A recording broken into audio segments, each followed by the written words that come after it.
നമസ്കാരം. നാരായണ ഗുരുവിൻ്റെ ആത്മോപദേശ ശതകം 100 ധ്യാനങ്ങൾ. ധ്യാതാവ് ഗുരു നിത്യചൈതന്യയതി. ധ്യാനം 51.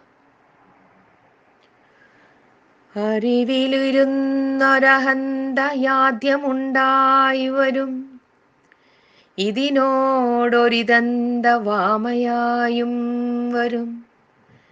ഇവ രണ്ടുലപങ്ങൾ പോലെ മായാമരമഖിലം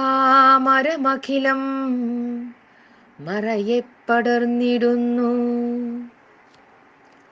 ഞാൻ എന്ന് പറയുന്നത് ഒരറിവാണ്, അറിവിൽ നിന്നും ഉണ്ടായതുമാണ്.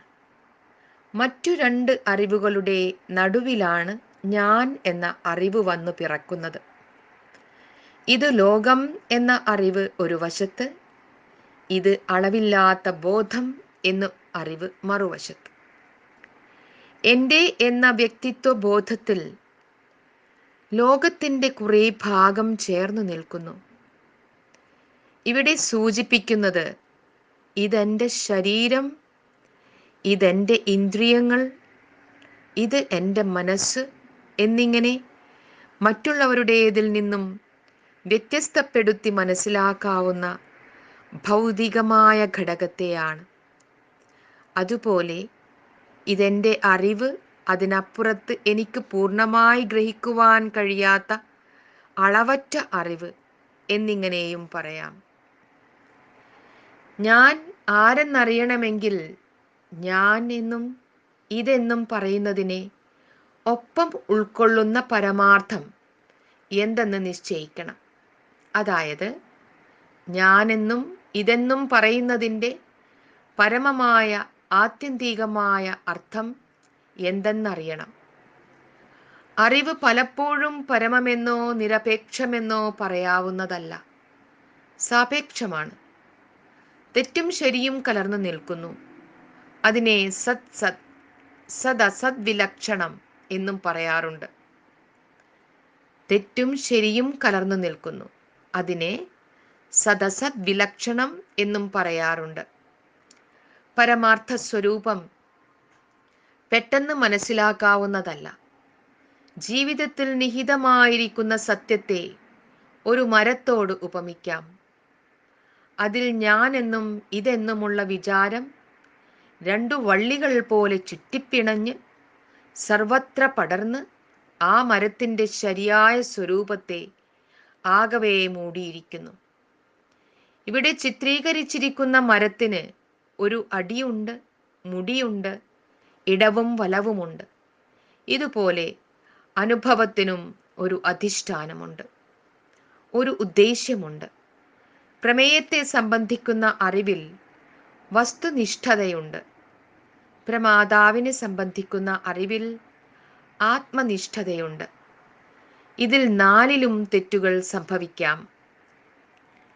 ഈ തെറ്റുകൾ അതിനെ ഒഴിവാക്കാൻ പോരുന്ന 4 മഹാവാക്യങ്ങൾ ഉപനിഷത്തുകളിൽ കൊടുത്തിരിക്കുന്നു. അഹം ബ്രഹ്മാസ്മി, ഞാൻ ബ്രഹ്മമാകുന്നു എന്ന അറിവുണ്ടായിരുന്നാൽ ഞാൻ ശരീരമാണ് എന്നുള്ള അടിസ്ഥാനപരമായ തെറ്റ് വരികയില്ല. അത് അഹന്ത കൊണ്ടും ഇതന്ത കൊണ്ടുമുള്ള ദോഷത്തെ ഒരുപോലെ പരിഹരിക്കാൻ കെൽപ്പുള്ളതായ ദർശനമാണ്. അയമാത്മാ ബ്രഹ്മ, എൻ്റെ അറിവ് തന്നെയായിരിക്കുന്ന ഈ ആത്മാവ് ബ്രഹ്മമാകുന്നു എന്നറിഞ്ഞാൽ ഞാൻ സുഖിയോ ദുഃഖിയോ ആണെന്ന് വിചാരിച്ച് ഭ്രമിക്കുകയില്ല. പ്രജ്ഞാനം ബ്രഹ്മ, കാര്യജാലങ്ങളായി കാണപ്പെടുന്ന ഈ നാമരൂപങ്ങളെല്ലാം ഏതൊരു പ്രജ്ഞയിൽ സവിശേഷമായി വിശേഷിക്കപ്പെട്ടിരിക്കുന്നുവോ ആ അറിവ് ബ്രഹ്മം തന്നെയാണ്. അപ്രകാരം അറിയുന്നവന് മോഹവും ദ്വേഷവും ജുഗുപ്സയും ഒന്നും ഉണ്ടാകുവാനിടയില്ല.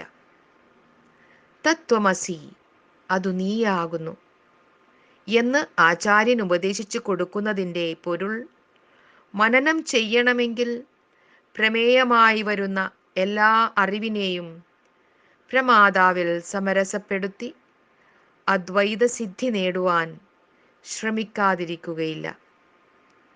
ഇപ്രകാരം തത്വദൃഷ്ടിയില്ലാതെ വസ്തുഗ്രഹണത്തിന് ശ്രമിക്കുന്നവൻ മായാമരത്തിന് ചുറ്റും വലം വെച്ചു നടക്കുകയേ ഉള്ളൂ.